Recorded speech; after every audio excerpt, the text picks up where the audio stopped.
It was a Monday morning and I was digitally empty, meaning I had to leave my smartphone and laptop, anything digital, I had to leave behind as they checked my clearance level and let me in.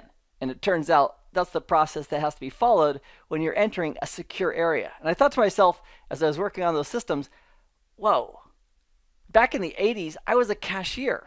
And now I'm in this, secured area working on some really amazing secure systems. How did this happen? And the answer is it happens one step at a time, and the market and the need for security and cybersecurity is huge. And in this nugget, I'd like to chat with you about some of the drivers for that, and also we'll take a look in this course at some potential opportunities in cybersecurity careers. Let's take a closer look. In the early days, we had closed systems with old legacy systems like mainframes with very limited access. It was centrally managed, and there wasn't just easy access into the network to get to the mainframe. It came in through a terminal, and as a result, there wasn't that many possible attack vectors or methods, if you will, that could be used to access that data illegally or unlawfully or compromise that data. But in the 80s, as we started networking and connecting devices together, the network became more and more available. First with wired local area networks, LANs, and then with wireless access with things like Wi-Fi. It simply made it easier for individuals to connect, both honest and innocent users, as well as malicious individuals. Also, instead of having centralized servers, we now have distributed devices. We have computers with processing power. We have servers with processing power. We could have servers in the cloud. So having our content and services spread across multiple devices also allows more potential attack vectors or methods for compromise of those systems. Another big challenge are applications. So we might have a user, let's put Bob out here. So we may have Bob that's using an application, then that application is then accessing data on a back-end server somewhere. But if that app is not secure, that allows additional vulnerabilities to exist where some unauthorized individual could compromise or access our data. And as far as attackers go, the attackers out there are in the millions of potential attackers. And I'm sure that hundreds of thousands of those attackers are actually really, really good at what they do. And that's why it's important for organizations and governments and individuals to be really good at cybersecurity. Now the question may come up, Keith, what is cybersecurity? Effectively, it's us protecting our systems, our networks, our applications from any kind of digital attack or compromise. And the reason it's so important is because it's so expensive if there is compromise to our systems and to our networks and to our data. Case in point, we may have an organization that spent a decade in building their business and putting all their systems in place. They may have hundreds of employees, but if they are attacked and compromised and all the data they had regarding clients and personally identifiable information and other company secrets, if that's all stolen or exfiltrated out of the company, that may be the end of the company from one simple security breach. And let's pause for a moment and think to ourselves, okay, what does a company or organization really need regarding security? And I think it boils down to three basic things. Number one is that only the people who are authorized, who are supposed to be able to access and see and modify the data, only those people should be able to do that.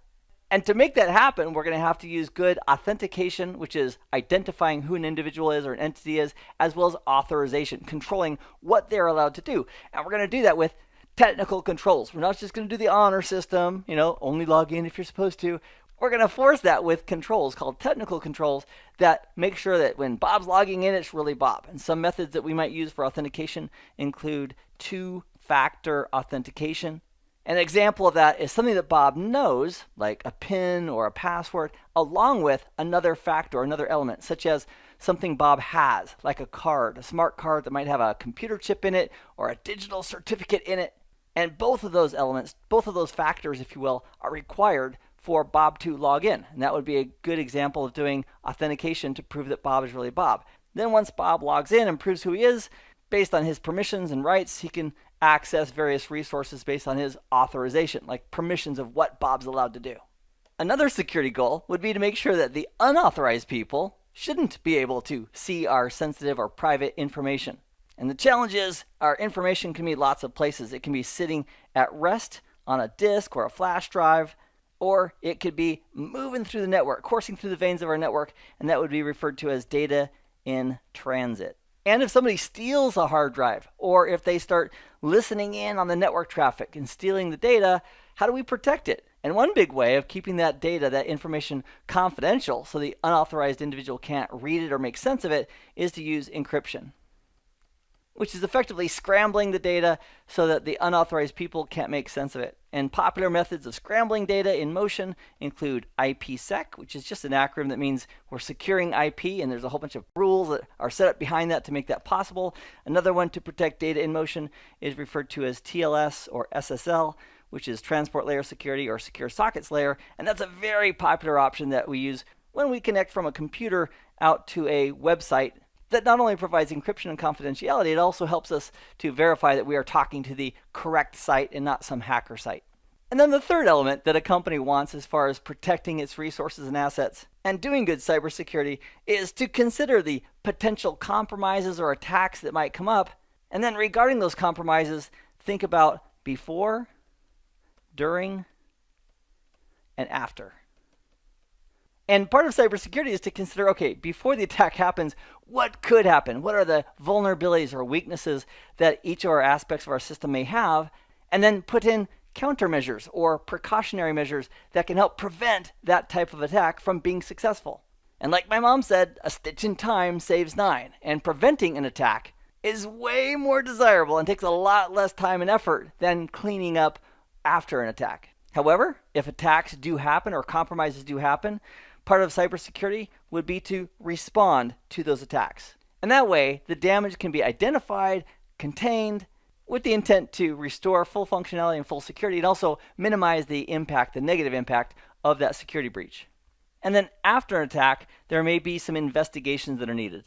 So part of cybersecurity would be a well thought out plan of how we're going to do forensics and investigations regarding what happened to clearly identify what did occur. And the lessons learned from that would also be used to help prevent that type of an attack from happening in the future. And a huge aspect regarding cybersecurity is education. Wow, that's green. Green is a little hard to read. Let me read you that. Education. Because a professional in the cybersecurity field is just one person or one team, and there needs to be education across the board. Users are often the weakest link. Case in point, there may be a user here like Bob. And if Bob has excessive permissions on his computer and gets an email and he clicks on a link and installs some software, there could be malicious software that's being installed on his computer as a result of his actions. And getting a bogus email would be an example of a phishing attack. And if Bob falls for it, the malware on his system could be ransomware, which is going to require some money or a ransom to be paid for his system to be unlocked. Or it could just be a masquerade that's masquerading some other attack that's currently in play. So maybe the attacker is using several machines on the inside as misdirection while they're going after some even more critical data somewhere else. So continual training before, during, and after for everyone involved is another huge part in keeping our networks and systems secure. In this video, we've talked about the concept that the world of cybersecurity is really important, it is definitely learnable, and it is in demand. And in the next nugget, we'll take a look at some job roles in the world of cybersecurity and some of those responsibilities. So I look forward to seeing you in the very next video. Meanwhile, I hope this has been informative for you, and I'd like to thank you for viewing.